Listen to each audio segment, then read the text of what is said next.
Hey guys, I just wanted to show you the answers to the two FSA pages for today's lesson on 4-2. Number 1, what are the factors of 10? I started making my chart. It was 1 times 10 and 2 times 5. So if I write it correctly as a factor rainbow, it's 1 times 1, 2, 5, and 10. 2, what factors do 36 and 42 have in common? I made my chart 1 through 9 for 36 and for 42.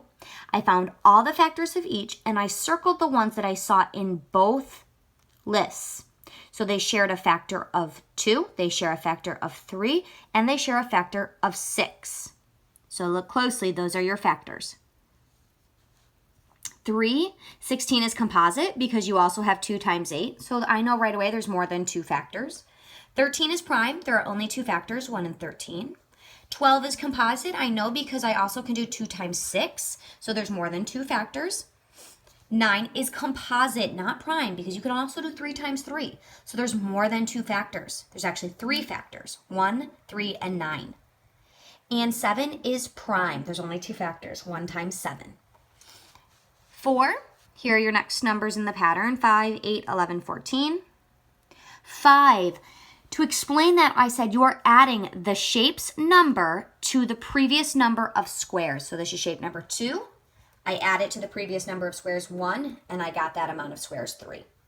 Okay. The next day that you had, whoops, grab that.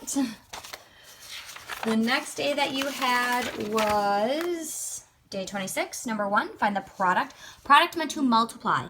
220 times 4 gave you 880. This one, product, again, multiply. I found the answers of all of these, and only those 2 answer choices gave me 420. 3, here is how you would have made your box. 3,000 plus 800 plus 40 plus 0. 800 times 5 gave you 4,000. 40 times 5 gave you 200, and 0 times 5 gave you 0. I add up all of my partial products, and I get 19,200. 400 divided by 5 is 80. And 5, select all the expressions that have a value of 25. 100 divided by 4 is 25. Think of quarters. You have 4 quarters, that equals $1, 100. And 200 divided by 8 also equals 25.